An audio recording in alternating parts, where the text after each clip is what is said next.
नमस्कार दोस्तों, मैं नवीन आप सबकी सेवा में फिर से एक बार हाजिर हूँ। बहुत ही गर्मा गर्म और बहुत ही ऐसी बातों के साथ अभी आपको जोड़ने वाला हूँ कि आपके भी होश उड़ने वाले हैं। आपका भी दिमाग का बत्ती इस तरह से जलेगा कि ऐसा पहले कभी नहीं जला होगा। आज मैं आपको बता रहा हूँ कि क्यों हम इतना सब कुछ आतुरता दिखाते हैं, इतना हम व्याकुल हो रखे हैं, इतना हर चीज़ को जो है ना पा लेना चाहते हैं, ठीक है ना। तो अभी मैं कुछ एक बातों का शुरुआत कर रहा हूँ, आप ध्यान दीजिएगा कि देखिए, हम सिव इंटरनेशनल वाले, हम शुभ इंटरनेशनल मल्टी ट्रेड वाले आपकी ज़रूरत क्यों है और हम आपको क्यों पसंद आएंगे, हम ऐसा क्या दे देंगे जो आपकी ताकत बनेगी और आपको मज़ा आने लगेगा। देखिए, एकदम सिंपल सिंपल सी बातों को से आपको मैं अवगत करा रहा हूँ। सबसे पहली बात पे आपका ध्यान ले जाऊंगा कि हम आपकी ज़रूरत क्यों है।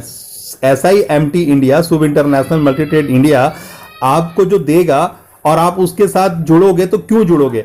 सबसे पहला बात आपको ये समझना होगा, सबसे पहला बात सबको समझना होगा कि हम जो है एक जो इंसान है वो क्या चाहते क्या हैं। आप अगर बोलेंगे कि हमको पैसा चाहिए तो मैं आपको बताऊंगा कि पैसा क्यों चाहिए।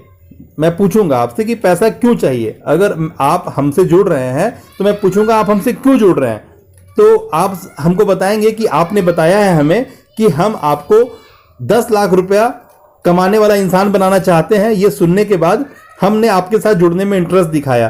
तो मैं आपसे पूछता हूं कि ये 10 लाख रुपया जो आप कमाने वाला इंसान बन जाएंगे, चाहे वो आप एक महीना में कमाने वाला इंसान बन जाए, चाहे एक दिन में कमाने वाला 10 लाख रुपया इंसान बन जाए, या फिर आपको और भी सब कुछ ज़्यादा अच्छा से गहराई समझ में आने लगे तो आप हर मिनट हर घंटा 10 लाख रुपया कमाने वाला इंसान बन जाए, तो ये आखिर ये करना क्यों चाहते हैं आप।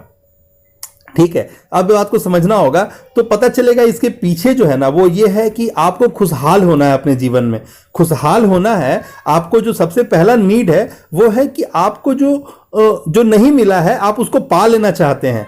आप हर वक्त अपना जो ताकत है उसको बढ़ते हुए और जो चीज आपके हाथ में नहीं है उसको पाने के लिए जिज्ञासु हैं। जो चीज आपके पास नहीं है आप उसको हासिल कर लेना चाहते हैं, और आपको लगता है कि जो चीज आपके पास नहीं है उसको हासिल करने में जो सबसे पहला जरूरत है आपको वो है पैसे की जरूरत। और वो पैसे जब तक होंगे नहीं तब तक ये चीज आपको पॉसिबल नहीं होगा। यानी आप वो हर चीज पाने की जो आतुरता है आप में वो एक बात है, और क्योंकि खुशहाल होना है आपको, हर चीज को पाल लेने से जो आपको आत्मसंतुष्टि मिलेगी उस चीज के लिए ये पैसों की आपको जरूरत है। मेरी बातें यहां तक पहुंच गई होंगी आप तक, तो प्लीज आप मुझे कमेंट में लिखेंगे कि आपको इतनी बातें समझ में आ गई। बल्ब ऑन आप लिखेंगे, ओके।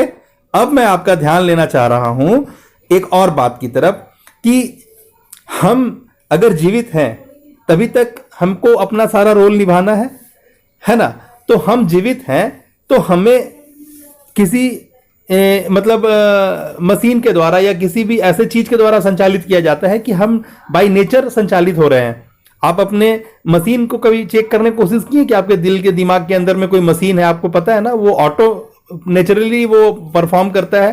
तो नेचर से ही आप निकले हैं और नेचर में ही कल विलीन हो जाना है। एकदम क्लियर कट बात है ना, कि आपको अगर पानी ना मिले, आपको हवा ना मिले, आपको ऑक्सीजन ना मिले, आपको जो नेचर से जो प्राइम अवेलेबिलिटी है, अगर वो चीज आपको हासिल ना हो, सूरज की रोशनी हासिल ना हो, तो आपकी दशा क्या होगी।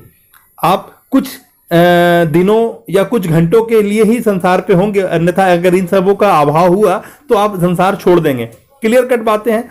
यानी जो प्रकृति से लेन देन है वो अगर बराबर रूप से नहीं हुआ तो सब कुछ डिस्टर्ब, यानी सब कुछ खत्म हो जाएगा। एक बात क्लियर हुआ कि हम जो हैं खुशहाली खोज रहे हैं इसीलिए पैसा चाहते हैं। दूसरा बात आपको बताए कि खुशहाली इसलिए खोज रहे हैं क्योंकि हमको नेचर जो है ना सपोर्ट किया हुआ है। नेचर सपोर्ट किया हुआ है, यानी नेचर हमको जो चाहिए वो अवेलेबल करा रहा है, इसीलिए हम उसके प्रति थोड़ा भी सजग नहीं है। हम लकड़ी का इस्तेमाल तो अपने जीवन में भरपूर करते हैं, लेकिन पूरे समुदाय जो है लकड़ी का इस्तेमाल करता है, चाहे तो वो आईना का फ्रेम के रूप में करे, चाहे अपने डेस्क टेबल के रूप में करे, चाहे किसी भी तरीके से करे, लेकिन वो लकड़ी का इस्तेमाल करता है। लेकिन अपने जीवन में वो कितना पेड़ लगाता है इसका कोई हिसाब उसके पास नहीं है। चलिए, ये मेरा टॉपिक नहीं, मैं इस पर नहीं डिस्कशन ज्यादा करूंगा। मैं फिर से वापस लौटता हूं कि आपको पैसा क्यों चाहिए, क्योंकि आपके जीवन में आपको खुशहाली चाहिए। और इसलिए आप ये बात सोच पा रहे हैं क्योंकि प्रकृति बाय डिफॉल्ट आपको तो धरती पे उतार ही दिया, अब बाय डिफॉल्ट आपको जो सर्वाइवल है ना वो भी दे रहा है। जो आप कितने भी पैसे लगा लो आप उसको हासिल नहीं कर पाओगे। सूरज की रोशनी को आप पैसे से खरीद नहीं सकते हो, ये जो हवा ऑक्सीजन के रूप में हमें मिल रहा है उसे आप खरीद नहीं सकते हो आप, क्योंकि जो अनमोल चीजें हैं वो आपको फ्री में अवेलेबल है, इसलिए आपका कभी ध्यान वहां जाता नहीं है। ओके, अब आप जो है प्रकृति नेचर को समझ गए कि आपका अंदर जो सारा सिस्टम वर्क कर रहा है वो नेचुरली वर्क कर रहा है, और आपको जो सर्वाइवल चाहिए, जो बेसिक सबसे इंपॉर्टेंट है, क्योंकि ऑक्सीजन जो आपको इजी अवेलेबल होता है तो आपको तो पता चल जाता है, आपसे कोई कीमत नहीं जानते। यही चीज जब हॉस्पिटल के अंदर जाते हो, जब ऑक्सीजन खरीदना पड़ता है तब पता चलता है अरे अरे ये तो फ्री में मिल रहा था, अभी यहाँ पैसे देने पड़ रहे। चलो यहां तक क्लियर हो गया। अब जो चोचला में फंसे हैं लोग वो इसलिए फंसे हैं क्योंकि अब वो जो है इस सोसाइटी के झोल में फंस गए हैं। सोसाइटी क्या है? मैन मेड बातें। आप एक छोटा बच्चा होते 8 9 10 महीने के, आप वहां से आप गिनती चालू कीजिए कि वहां से होता क्या है, पूरा समझिएगा। मैं आज आपको बहुत छोटी छोटी चीजों में आपका ध्यान ले जाऊंगा और पूरी बातों को कंप्लीट कर दूंगा। आप फिर ध्यान से देखिएगा, समझिएगा मैं क्या बोल रहा हूं। कि अगर आप छोटे बच्चे होते, आप तमिल के घर में होते, आप क्रिश्चियन के घर में होते, आप पंजाबी के घर में होते, आप रशियन के घर में होते, ठीक है ना, आप किसी के घर में भी होते, तो आपको वहां का जो भी कल्चर होता, बिहेवियर होता, वो आपको समझ में आता और आप उसके अकॉर्डिंगली आगे बढ़ते, ठीक है ना। आप अमीर के घर में पैदा होते, आप किसी कारीगर के घर में पैदा होते, जैसा आपको माहौल मिलता आप उस तरह से डेवलप करते। अभी मैं जो बोलना चाह रहा हूं वो ये है कि आपकी जो समझने की या फिर आपकी जो बात व्यवहार की जो ताकत है वहीं से मिलती है, जो आपको, जिसमें आपका कोई रोल कोई रिस्पॉन्सिबिलिटी नहीं होता है। अभी यहां पर फिर से मैं आपको बता रहा हूं कि जो मेन बात है वो क्या है। आपको एक बात पकड़ में आ गया कि आपको खुशहाली चाहिए, तो आपको पैसे का लालसा है मन में, पैसा पाना चाहते हैं। अब जो बाय नेचर, क्योंकि आप बाय नेचर हैं, आपके बॉडी में जो भी सिस्टम वर्क कर रहा है वो नेचुरली वर्क कर रहा है, और आपको उसके लिए जो सबसे इमीडिएट जो रिक्वायरमेंट है ऑक्सीजन, वाटर, वो जो भी चीज चाहिए वो नेचुरली अवेलेबल है, जिसके लिए आप इतनी सारी है। अब जो सोसाइटी ने चोचला लगाया, यानी man made things, man made बातें, तो जो मैन मेड बातें हैं वो आपके दिमाग में जो भी व्यवस्था आपको मिली है उसके अकॉर्डिंगली आपके दिमाग में वो प्लान्ड हो गया है, उसका चित्र आकृति आपके दिमाग में, क्योंकि हर बातें हम आकृति के रूप में, चित्र के रूप में इमेज करते हैं, ठीक है ना। अब आपने इमेज कर लिया है कि इन सब चीजों से आपको होना है, यानी अब यहां पर एकदम विजुअलाइज हो गया, क्लियर हो गया कि जब तक है जान, जब तक है जान तब तक हम कुछ पाना चाहेंगे, कुछ करना चाहेंगे। और मिला किसको है? जिसने वही किया है जो दूसरे करते हैं, उसको मिला भी वही है जो दूसरों को मिला है, और जिसने वो किया है जो दूसरे नहीं किए हैं, तो मिला भी उनको है जो किसी को नहीं मिला है। ये बात क्लियर हुई? आपको क्या है? आपने वही किया जो दूसरे करते हैं, तो आपको मिला क्या? वही मिला जो दूसरों को मिला। आपने अगर कुछ अलग किया तो क्या मिलता है? जो किसी को नहीं मिला। क्लियर है? तो आपको समझना होगा कि आप जो भी चीज डिलीवर करना चाहते हैं उसमें एक आप अपना टच दे सकते हैं, एक बात। दूसरी बात कि कोई भी काम हो, कोई भी काम हो, उसका एक मैकेनिज्म है, उसका एक आर्ट ऑफ वर्क है, उसके अंदर एक साइंस है, लेकिन वो नजर होना चाहिए कि उस साइंस को आप और उस आर्ट को आप महसूस करें, इस्तेमाल करें, ठीक है। अब यहां पर बात आ गया कि आपको एक बात क्लियर हो गया कि जो टोटल है वो आप एक ह्यूमन बीइंग है, एक नेचुरल चीज है, और नेचुरल ही आपको जो बेसिक नीड है आपके वो है नेचुरल, जो आपको नेचर दे रहा है वही आपका बेसिक नीड भी है। अभी यहां पर क्लियर कट हो गया कि आपको बेसिक नीड, आप नेचुरल हैं और आपको बेसिक नीड भी नेचर से ही आपका फुलफिल हो रहा है। उसके बाद जो सारा नौटंकी चालू होता है, जो मैन मेड नौटंकी है। अब मेन मेड नौटंकी अगर है तो नौटंकी में जो कैरेक्टर है उसको एक्ट करना आना चाहिए। नौटंकी जो पार्ट बजाना है, जो नौटंकी के अंदर में आपका जो रोल है उसको आप जस्टिफाई कर जाएं, ये सबसे बड़ा बात है। तो अब हम अपने आप को एज ए पैसे बनाने वाला इस शख्सियत के रूप में देखना चाहते हैं। तो अभी क्या हम लोग फंस गए, मैन मेड पॉलिसी में फंस गए हैं। मैन मेड पॉलिसी जो है वो इस तरह की सारी चीजों पे, अभी तो मैन मेड पॉलिसी के अंदर सबसे पहले हमें अभी नजर आता है कि हम अपने आप को मनी मेकर के रूप में देखना चाहते हैं, और हम चाहते हैं कि वो जो सबसे मैक्सिमम अमाउंट है, जो सबसे ज़्यादा जो रेवेन्यू है, सबसे ज़्यादा जो वॉल्यूम ऑफ रेवेन्यू है वो आपके पास हो। आपकी चाहत वो होती है, लेकिन आपको पता होना चाहिए कि इसमें सोचने में कोई बुराई नहीं है, लेकिन इसके लिए आपको कुछ एक्टिविटी ओरिएंटेड होना पड़ता है। इसके बाद जो है ना बहुत सारी चीज़ों पे आपको फोकस्ड होना पड़ता है ना। तो इस तरह की चीज़ें आती हैं। अब हमको इस गणित को सॉल्व करना है। अभी समझना होगा कि सबसे पहला क्या है। आज जिस भी पड़ाव में आप हैं, आप उम्र के 24 साल में, आप 18 साल में, आप 35 साल में हैं, आप 2 बच्चों के पिता हैं, आप उसकी माँ हैं, आप किसी भी स्तर पे हैं, कहीं पर भी हैं, अगर आपको वो जो बोलते हैं ना कामयाबी हाथ नहीं लगी है, ठीक है ना, कामयाबी का मतलब वो एक हाई वॉल्यूम जो बोलते हैं ना कि आप जो भी कर रहे हैं उसका स्केल जो है ना वो एक रिच स्केल है, एक बड़ा सा स्केल है, और आप एक बहुत ज़्यादा जो बोलते हैं ना वो ऐसा एल्गोरिदम में आप नहीं आए हैं जहां पर मनी का जो है ना फ्लो जो है ऑटोमेट है। तो अभी यहां पर जो समझने वाला बात है कि इन सब चीज़ों पे हम लोग ललायित होते हैं। एक चीज़ तो क्लियर हो गया, कहां से कहां तक क्लियर हो गया कि हम पैसा क्यों चाहते हैं। हमको प्रॉस्पेरिटी चाहिए, हैप्पीनेस चाहिए, ठीक है ना। आपके पास बहुत पैसा हो लेकिन आपके पास आपका परिवार ना हो, ठीक है ना, आपके पास अपनापन दिखाने के लिए या फिर अपनापन जताने के लिए कोई ना हो, तो ये पैसे किसी काम के नहीं है, ठीक है ना। ये पैसा आपके किसी काम का नहीं होगा, तो एक अलग बात है। लेकिन आप पैसा इसलिए चाहते हैं क्योंकि आपका एक परिवार है, एक सिस्टम है, एक साइक्लिक जो फॉर्मेशन जो हमें सोसाइटी ने, हमारा caste and creed and culture ने हमको दिया है, हम उसको मेंटेन करते हैं, उसे बिलीव करते हैं और उसने हमको हैप्पीनेस का एहसास कराता है। हम लोग उसके साथ ही जुड़े रहना चाहते हैं और इस सब चीज़ों को जो है ना आगे लेके जाने के लिए हमको उस तरह का बिहेव करना पड़ता है। अभी बातें यहाँ तक क्लियर हो गई हैं कि हमको एक साइक्लिक फॉर्म में चलना है, वहां से उठना है और वहां जाना है। हम जब इतना चौंचला इसलिए कर पाते हैं बिकॉज ऑफ हम नेचुरल चीज है और हमारा हर चीज नेचुरली परफॉर्म करता है, एज वेल एज हमको जो सर्वाइवल देता है वो भी नेचुरल ही मिल जाता है, और वो बहुत कॉस्टली होने के बावजूद क्योंकि फ्री अवेलेबल है तो हम उसका वैल्यू नहीं कर पाते हैं, और हम मैन मेड चीज़ों पे, इंसानी बनाए हुए चीज़ों पे हम आकर्षित होते हैं और उस तरह की चीज़ों को हासिल करना और उसके साथ जुड़े रहना और उसके साथ सब कुछ करना चाहते हैं। यहाँ तक बात क्लियर हो गई। अब जब हम इस चीज़ के लिए हैं, अब हमको पता है कि ये करना है, तो आपको समझना होगा कि हम जो कर रहे हैं क्या वो द बेस्ट कर रहे हैं, तो द बेस्ट किया जा सकता है। अब आपको जब पता चलता है कि आपको एक एंटरप्रेन्योर के तरीके से अपने आप को देखना है, एक मनी मेकिंग इंस्ट्रूमेंट आप होना चाहते हैं, एक पैसा आपके पास ज़्यादा रिक्वायरमेंट, आप पैसा पाना चाहते हैं, तो कैसे होगा ये सब कुछ। अगर कभी भी पैसा आया है तो दो तरीका आपको समझना होगा। एक तरीका जब आपने अपना टाइम दिया है, अपना टाइम दिया एज ए एक्सपर्ट या फिर एज ए किसी चीज़ के लिए आप सर्विस अवेलेबल करा रहे हैं, आप अपना स्ट्रेंथ या मैन का जो आपका जो हाथ की ताकत है, आपका समय जो है, आपका अवेलेबिलिटी आपने दिया है जिसके वजह से आपको पैसे मिले हैं, यानी आपने अपना टाइम दिया और आपको पैसे मिले हैं, एक बात। और दूसरा क्या है कि आपने एज ए अपना सिस्टम डेवलप किया, एज ए बिजनेसमैन आपने एक शॉपकीपर है, एक फैक्ट्री ओनर है, एक इंडस्ट्री इस्टेब्लिश कर रखे हैं और उसको आप आगे मेन चला रहे हैं, और उसको चलाने की वजह से क्या हो रहा है कि आपके पास एक रूटीन वर्क है और आप उसको फॉलो करके उसको डेवलप कर रहे हैं, ठीक है। इस तरह से आपने अपने बुद्धि से, अपने ज्ञान से बहुत सारे लोगों को एम्प्लॉयमेंट दिया है, उसके लिए आप आधार बने हुए हैं। तो एक ऐसा होता है कि आप अपने समय के बदले, अपने एक्सपर्टीज़ के बदले आपको पैसे मिल रहे होते हैं। दूसरा है कि आपका एक्सपर्टीज़, आपके पास जो कैपिटल है जिसके वजह से आप अपना जो रूटीन वर्क बनाए हैं उस रूटीन वर्क के अंदर में बहुत सारे लोगों को अपना प्रॉफिट नजर आता है, उनका बिलीफ भी आपको मिला हुआ है और वो लोग आपके साथ जुड़े हुए हैं और आपके साथ मिल के काम करते हैं और उनका सर्वाइवल भी उनको हासिल होता है। ये दो बातें क्लियर है। यही दो ही तरीका है जो सबसे सिस्टम वाइज आपको पैसा आने का रास्ता है, या फिर आप अपने आप को रूटीन वर्क या फिजिकल एक्टिविटी से जोड़ के रखे हैं और इसके साथ मॉनेटरी बेनिफिट आपका जुड़ा हुआ है। ये दो तरीके का पैटर्न हमें समझ में आता है, एकदम साफ साफ पैटर्न नजर आता है।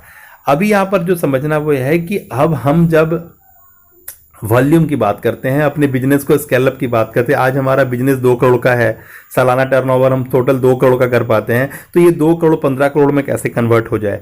तो बात जब करोड़ की आई और 2 से 15 की बात आई, यानी हम अपना जो सिस्टम के अंदर काम कर रहे हैं, चाहे वो हम किसी चीज़ में डील कर रहे हैं, अगर हम साल का 2 करोड़ का वॉल्यूम जनरेट करने वाला एक व्यवस्था है, वैसी स्थिति में हम एक जो आपको पहला वाला व्यवस्था बताए थे ह्यूमन का, वहाँ पर तो कुछ नहीं हो, क्योंकि अपने एक्सपर्टीज़ के बदले है ना वो अपने टाइम को कहीं पे करता है as a casual labour, as a teacher, as a staff, वो अपने आप को किसी को टाइम दिया हुआ है, किसी सिस्टम का हिस्सा बना हुआ है और उसके लिए उसको एज ए सैलरी उसको रेमोराइज किया जाता है। दूसरा सेगमेंट हुआ कि एक ऐसी व्यवस्था जो एक सिस्टम है और वो सिस्टम जो है ना बहुत सारे लोगों को असिस्ट कर रही है और उसका एक जो दिमाग वो एंटरप्रेन्योर का दिमाग है और वो एंटरप्रेन्योर हर वक्त ग्रोथ के बारे में सोचता है, हाई अपने आप को स्केल अप करने के बारे में, हाई वॉल्यूम जनरेट करने के बारे में सोचता है और उसका जो ट्रेडिशनल वर्क या फिर जो भी वो उसने अपना बिलीफ सिस्टम को माना है कि ये काम हम कर सकते हैं और वो करता है। करने के बाद क्या होता है कि वो उस काम को जब कर रहा है, वो 2 करोड़ का बिजनेस को वो 15 करोड़ ले जाना चाहता है, जिसके पास ऑलरेडी 15 करोड़ का बिजनेस है उसको कैसे 100 करोड़ में ले जाना चाहता है। तो ये जो बात है, वो जो वॉल्यूम इंक्रीज करने की बात है, वो जो रेवेन्यू स्केल अप करने की बात है, वो कैसे है, वो कैसी होगी। तो सबसे पहला जो वॉल्यूम आता है ना, वो आता है आपका सेल से। आपका जो भी व्यवस्था है ना, उसके अंदर आपका जो रेडी गुड्स है ना, वो सेल होना चाहिए। आपका जो सबसे पहले जो कंज्यूमर के पास पहुंचेगा, अगर वो चीज कंज्यूमर तक जिस भी वॉल्यूम में पहुंचता है उतना ही जनरेट होता है रेवेन्यू।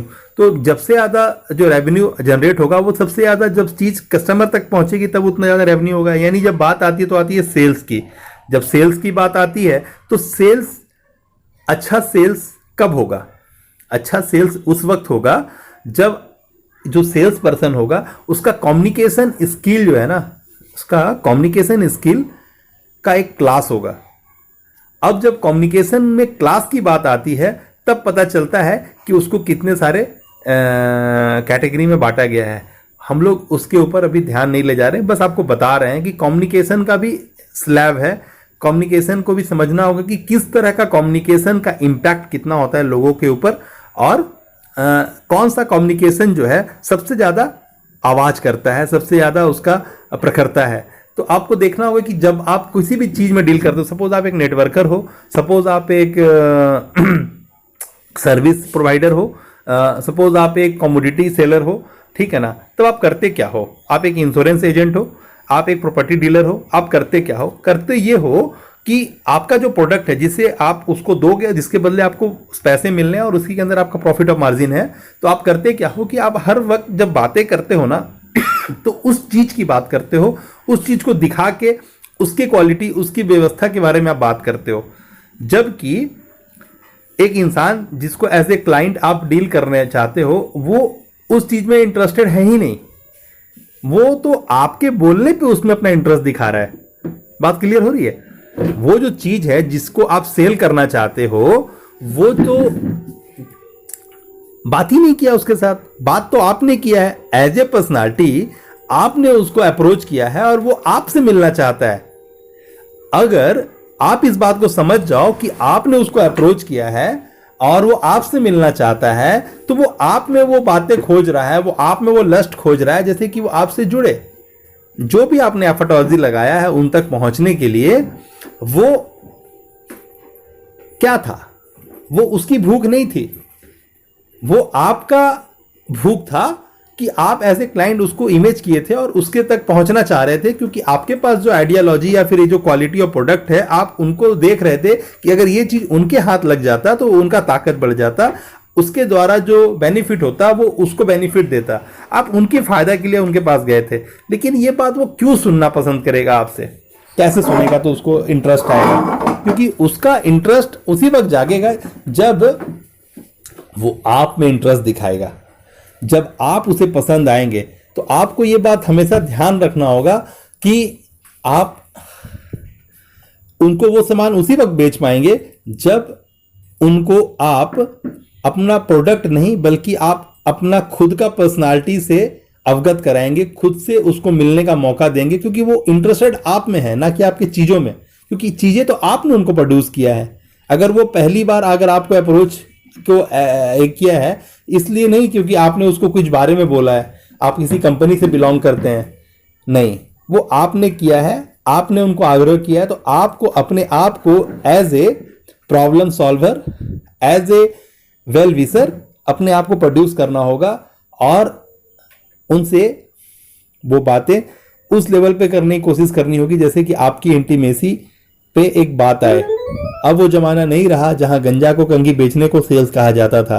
अब एक कस्टमर जब आपके साथ जुड़ता है तो उस कस्टमर को आप दोबारा अपना सामान बेच पाओ, तिवारा अपना सामान बेच पाओ और बार बार उसको रिटेन करवा पाओ। इस गुणवत्ता को अब बहुत ज़्यादा जगह मिल चुका है। लोग समझ गए हैं इस बातों को कि अब मुझे एक ही कस्टमर को अपने साथ जोड़े रखना होगा, उसको रिटेन कराना होगा, क्योंकि उसका भूख तो हर वक्त है ना। हर इंसान 3 बार खाना खाता है, तो जो भी चीज़ इस्तेमाल कर रहा है वो बार बार उसी चीज़ को इस्तेमाल करता है। अगर शर्ट पैंट पहनता है तो शर्ट पैंट वो पहनेगा, वो अचानक से उसको छोड़ के धोती पहनना शुरू नहीं कर देगा। बात समझ में आ रहा है ना? तो वैसी स्थिति में आपको अपना सामान को आगे नहीं करना है, आप जिस ब्रांड का रिप्रेजेंटेशन कर रहे हैं उसको आगे नहीं करना है, बल्कि आपको अपनी पर्सनालिटी को सामने लाना है, अपनी पर्सनालिटी से उसको मिलने का मौका देना है, जिससे कि वो आपको लेके इजी हो जाए और आपको इजी होते हुए वो आपको पसंद करना शुरू करे। जब वो आपको पसंद करता है तो फिर आपके द्वारा बोली गई बातों को भी वो इंटरेस्ट देना शुरू करेगा और आप जो बोलेंगे वो आपकी बातों पे आएगा।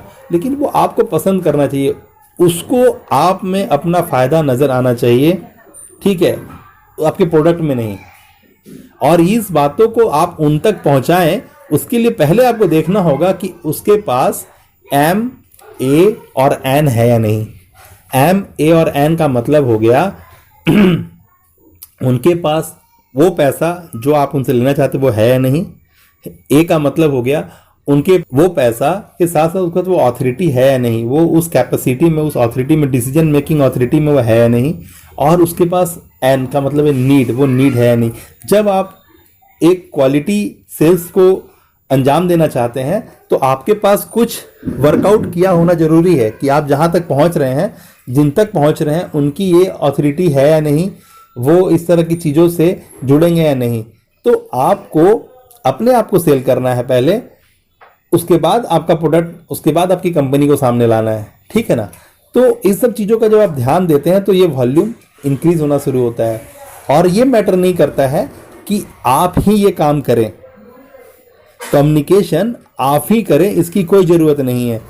आपको अपने मल्टीप्लायर्स खड़े करने होंगे, यानी काम होना चाहिए, कम्युनिकेशन होना चाहिए, लोगों तक प्रेजेंटेशन पहुंचना चाहिए, लोगों तक रिलेशनशिप बिल्डअप का बात होना चाहिए। और वो कब होगा?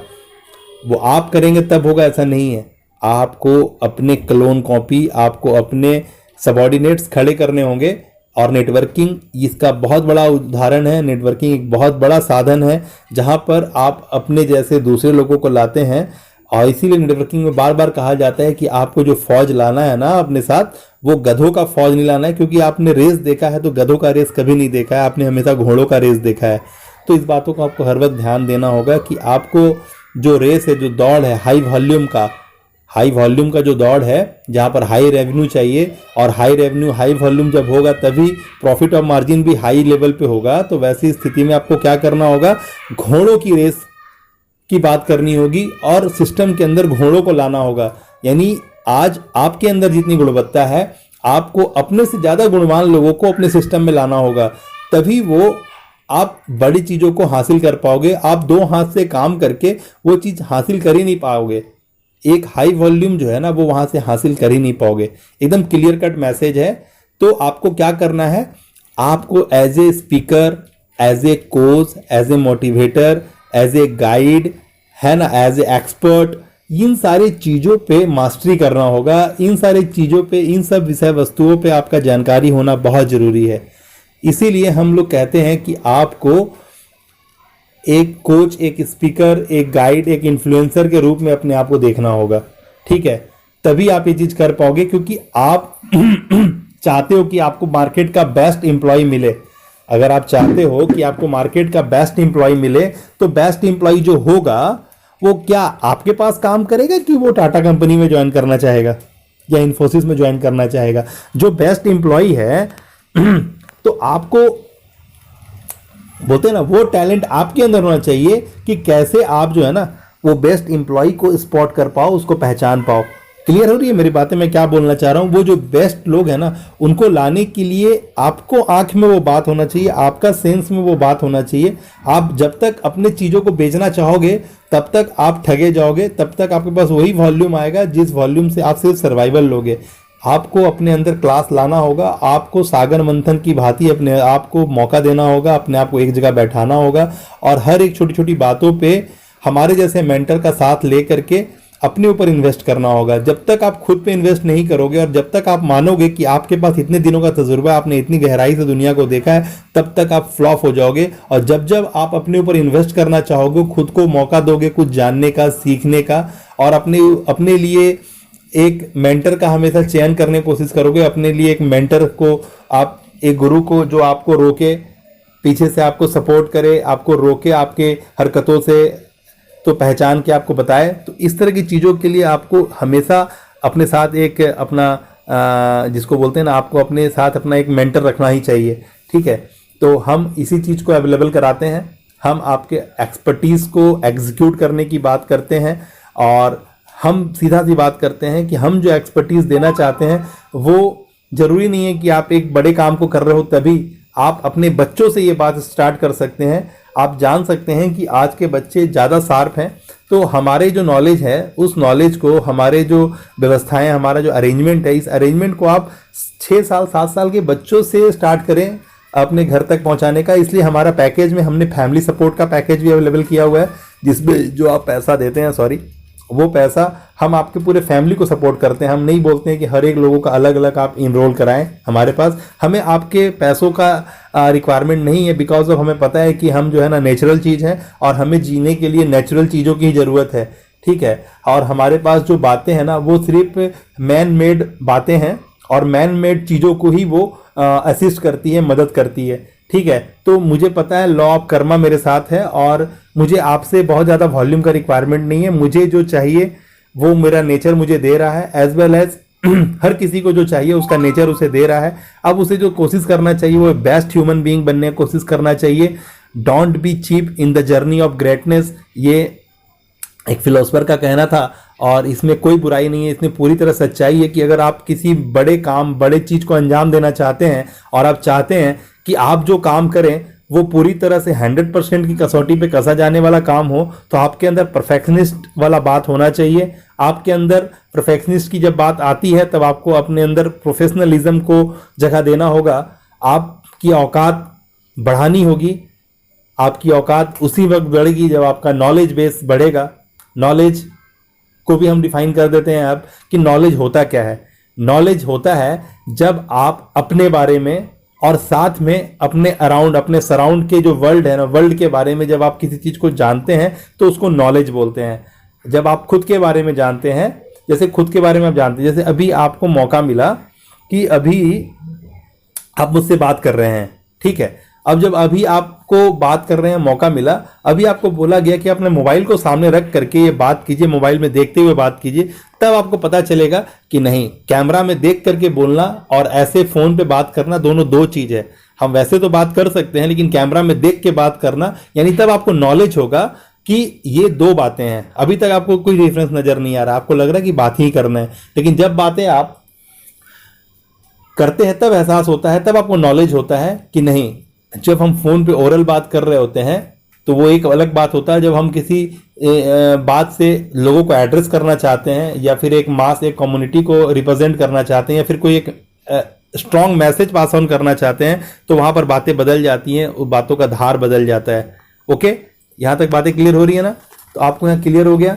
तो नॉलेज को इस तरह से आइडेंटिफाई किया जाता है, ठीक है ना। और नॉलेज आपको होता है, और ज्यों ज्यों आपको नॉलेज होता जाता है, आप उस चीज़ को, अगर आप कमी महसूस करते हैं तो उसको कमी को फुलफिल करने के पीछे पॉजिटिवली आपको लगना चाहिए, ना कि इस बात को सोचना चाहिए कि यार मेरे पास ये नहीं है, ये नहीं है, नहीं बोलना चाहिए।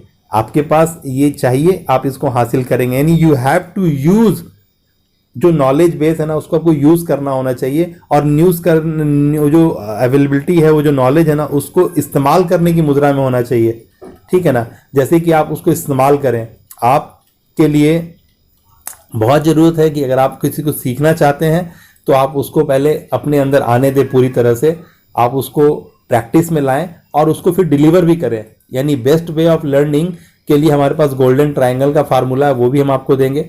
इस तरह से स्टेप बाय स्टेप सबसे पहले आपने क्लियर कर लिया कि आप बेसिकली चीज़ हो जो नेचुरल चीज़ हो, आपको जो सर्वाइवल दे रहा है वो भी नेचुरल है।